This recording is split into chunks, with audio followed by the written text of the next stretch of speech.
This is not a simple problem. People suffer this for their whole life without handling it. You are whatever age you are and you still don't know how to use your thought and emotion. If you see everything just the way it is, everything has immense value. Life is not a race. If life is a race, you must get to the finish line soon. I often find myself in a situation where I'm not happy with myself. I compare my abilities, achievements, and even my appearance with that of others. And I think that's one reason for my low self-esteem.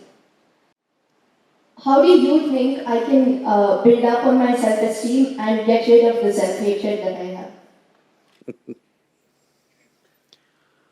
Well, this self-esteem, this self-confidence, all these things unfortunately have been sold a lot on the planet. Why do you need esteem? Why do you need esteem? Esteem is because you want to be little one-up on somebody else all the time. Unfortunately, our education systems were made like this, right from kindergarten. Who is first, who is second, who is third? You want to be first. So, your sense of happiness is only when everybody is doing worse than you. What kind of life is that?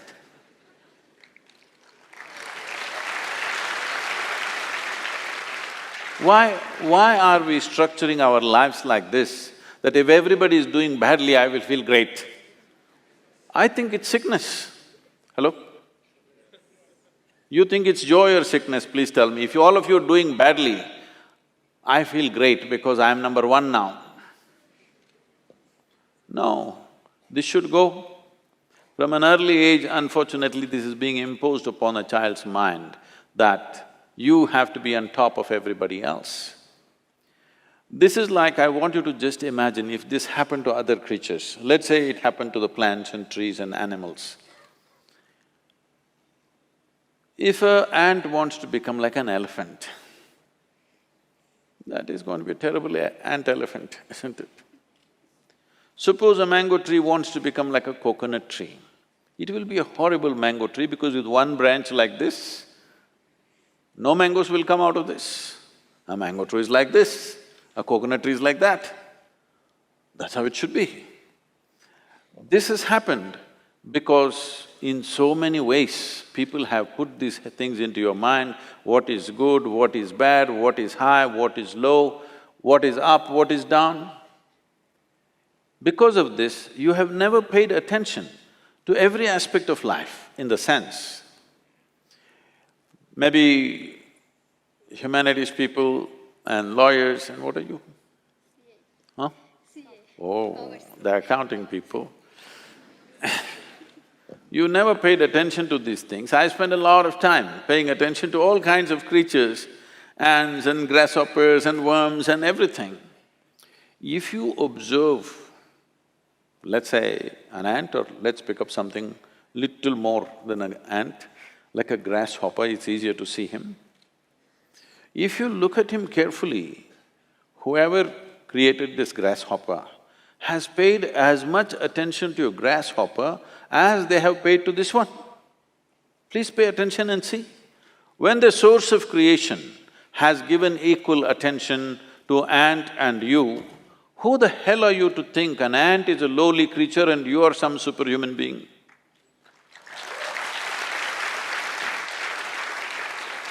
Why are you making this judgment? Creation has not made this judgment. You may think you're superior simply because you're in a blatant manner, you're walking on this planet, but that's not true. The fact of the matter is like this. See, if all the worms on this planet, right now if all of them die, all the worms, in about 12 to 18 months, all life on this planet will cease, everything, including you and me. Suppose all the insects die today, in something like 2.5 to 4 years' time, all life will cease. But if all the human beings die, the planet will flourish.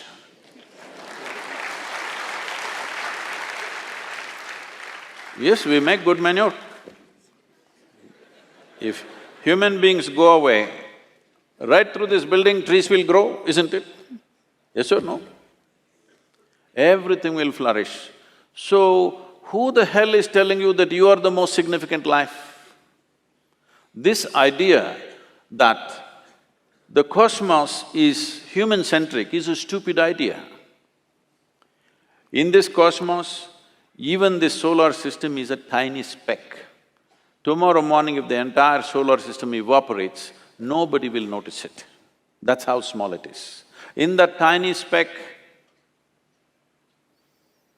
planet Earth is a microspeck.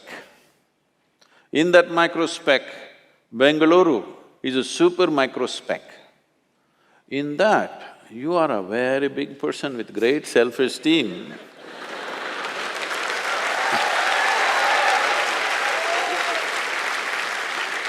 This is not a simple problem.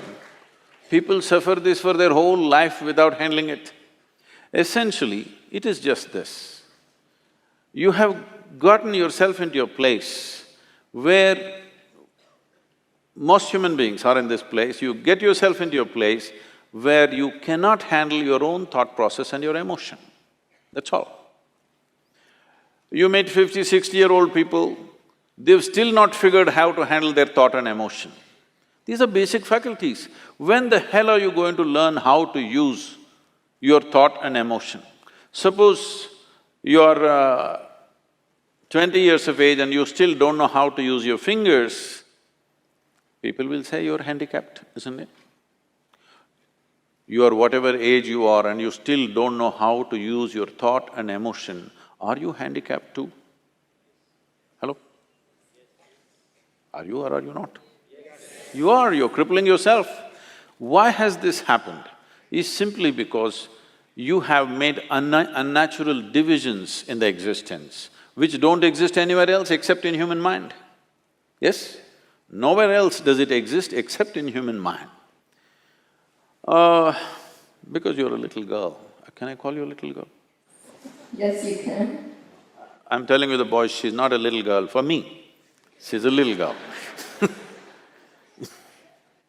When my daughter was growing up, she grew up with me traveling all over the place. When she was 3.5 months of age, she's traveling with me alone.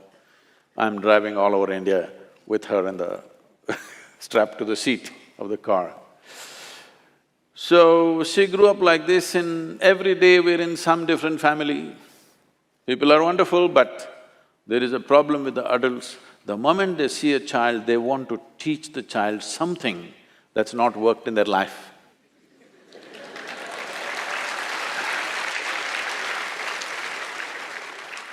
You should see, this urge is so compulsive. The moment they see a child, they have to teach, they have to teach.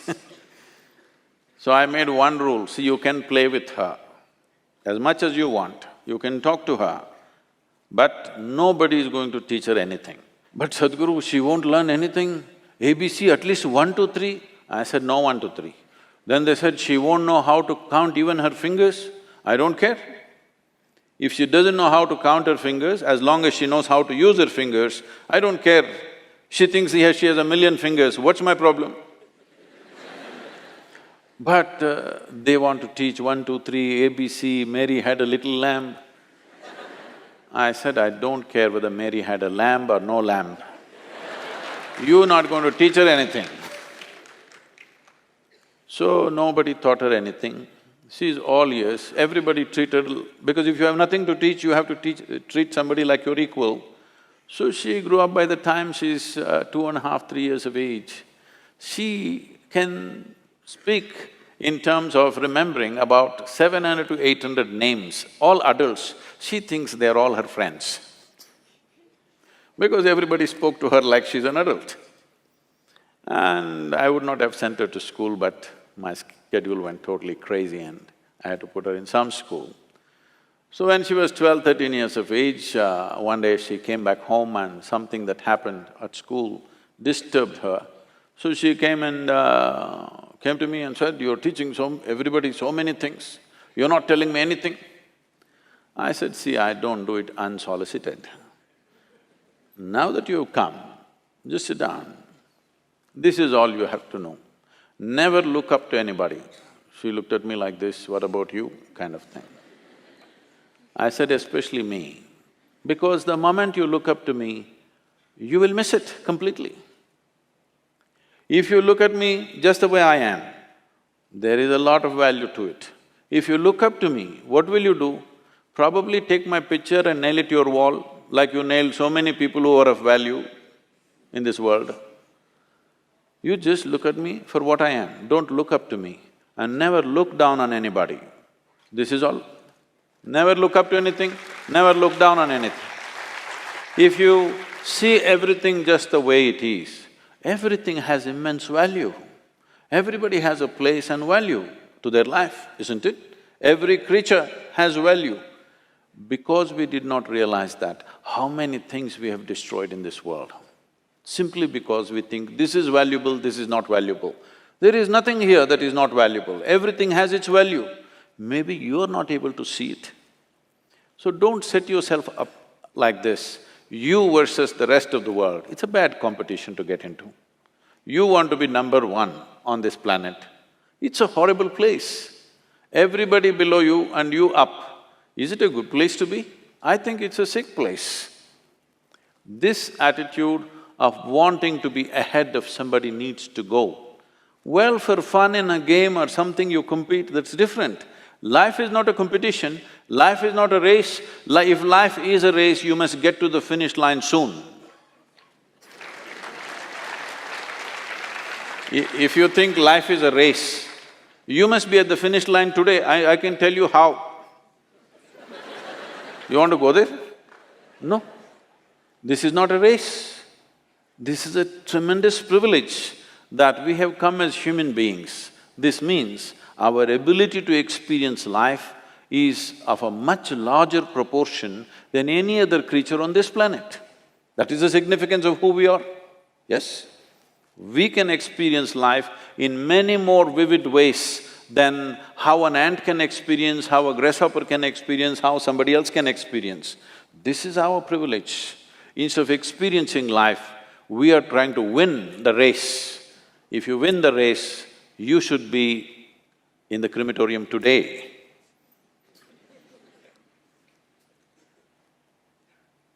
You don't need any self-esteem. In this culture, if you don't know this, there may be people with names like this, there will be one Ramadas, one Krishna Das, one whatever. What this means is people are consciously taking the name of being a slave, because a joyful, willing slave is a tremendous human being. Only somebody who's been enslaved by somebody is a different matter. But willingly, I'm willing to do whatever is needed in this world, is a wonderful slave, isn't it? I'm one.